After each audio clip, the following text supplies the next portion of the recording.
بسم اللہ الرحمن الرحیم۔ السلام علیکم فرینڈز، آج میں آپ کے لیے ایک نئی ویڈیو کے ساتھ حاضر ہوا ہوں۔ ہماری نئی ویڈیو کا ٹائٹل ہے سونے کا انڈا۔ کسی گھر میں ایک عجیب و غریب ناگن رہتی تھی جو روزانہ سونے کا ایک انڈا دیا کرتی۔ گھر کا مالک مفت کی دولت ملنے پر بہت خوش تھا۔ اس نے گھر والوں کو تاکید کر رکھی تھی کہ وہ یہ بات کسی کو نہ بتائے۔ کئی ماہ تک یہ سلسلہ یوں ہی چلتا رہا۔ ایک دن ناگن نے ان کی بکری کو ڈس لیا اور دیکھتے ہی دیکھتی بکری مر گئی۔ گھر والوں کو بڑا غصہ آیا اور وہ ناگن کو ڈھونڈنے لگے تاکہ اسے مار سکیں، مگر اس شخص نے یہ کہہ کر انہیں ٹھنڈا کر دیا کہ ہمیں ناگن سے ملنے والا سونے کا انڈا بکری کی قیمت سے کہیں زیادہ مہنگا ہے، لہذا پریشان ہونے کی ضرورت نہیں۔ کچھ عرصے بعد ناگن نے ان کے پالتو گدھے کو ڈس لیا اور وہ بھی فوراً مر گیا۔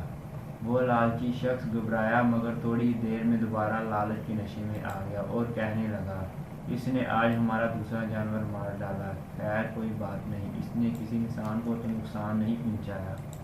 گھر والے چپ ہو رہے۔ اس کے بعد 2 سال تک ناگن نے کسی کو نہ ڈسا۔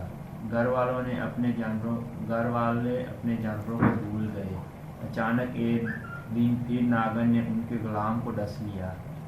اس بیچارے نے مدد کے لیے اپنے مالک کو پکارا، مگر اس سے پہلے کہ مالک اس تک پہنچتا زہر کی وجہ سے غلام مر گیا۔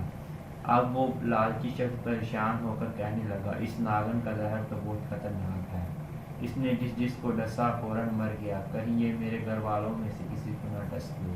وہ کئی دن اس پریشانی میں رہا مگر سونے کے انڈے کی چمک دمک نے ایک بار پھر اس کی آنکھوں پر پٹی باندھ دی اور یہ سوچ کر خاموش ہو گیا کہ اگرچہ ناگن کی وجہ سے ہمیں نقصان ہو رہا ہے مگر سونے کے انڈے بھی تو مل رہے ہیں۔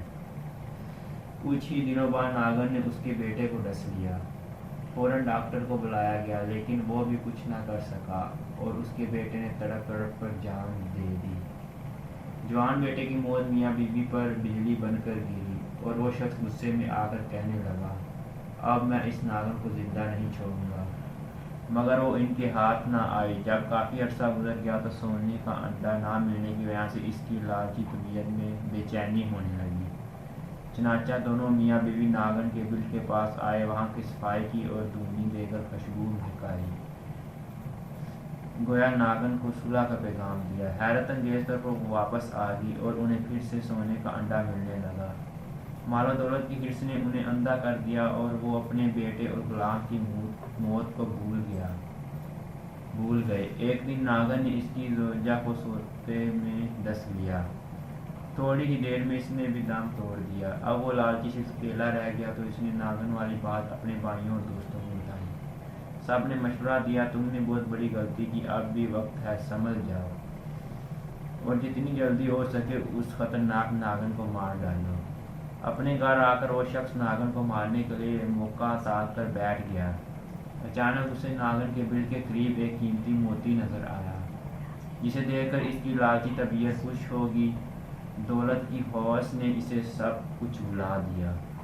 وہ اپنے آپ سے کہنے لگا، وقت طبیعتوں کو بدل دیتا ہے، ہو سکتا ہے اس ناگن کی طبیعت بھی بدل گئی ہوگی کہ جس طرح یہ سونے کے انڈوں کے بجائے اب موتی دینے لگی ہے، اسی طرح اس کا زہر بھی ختم ہو گیا ہوگا، چنانچہ اب مجھے اس سے کوئی خطرہ نہیں۔ یہ سوچ کر اس نے ناگن کو مارنے کا ارادہ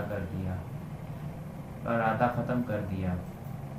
مجھے اس سے کوئی خطرہ نہیں، یہ سوچ کر اس نے ناگن کو مارنے کا ارادہ ختم کر دیا۔ روزانہ ایک قیمتی موتی ملنے پر وہ لالچی شخص کو خوش رہنے لگا اور ناگن کی پرانی دھوکہ بازی کو بھول گیا۔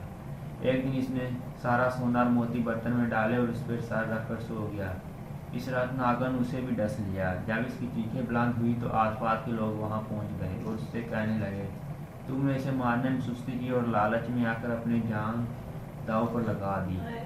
لالچی شخص شرم کے مارے کچھ نہ بول سکا۔ اس نے سونے سے پہلے بھرا ہوا برتن اپنے رشتہ داروں اور دوستوں کو دیتے ہوئے نہایت حسرت کے ساتھ کہا، آج کے دن میرے نزدیک اس مال کی کوئی قیمت نہیں، کیونکہ اب یہ دوسروں کا ہو جائے گا اور میں خالی ہاتھ اس دنیا سے چلا جاؤں گا۔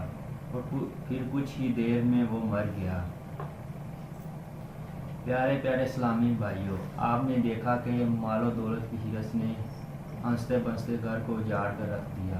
حرص کی نگاہ محدود ہوتی ہے جو صرف وقتی فائدہ دیکھتی ہیں، جس کی وجہ سے وہ درست فیصلے کرنے میں ناکام رہتا ہے۔ جیسا کہ اس حکایت میں لالچی شخص کو دولت کی نشے نے ایسا مدہوش کر دیا کہ بیٹے اور زوجہ کی موت بھی اسے ہوش میں نہ لا سکی اور بالآخر وہ خود بھی موت کے منہ میں جا پہنچا۔ دیکھتی ہیں یہ دن اپنی ہی غفلت کی بدولت، سچ ہے کہ برے کام کا انجام برا ہے۔ بس پلیز میرے چینل کو لائک، سبسکرائب اور شیئر کر دیں تاکہ میں اسی طرح اچھی ویڈیو آپ کے لیے لاتا رہوں۔ بس السلام علیکم۔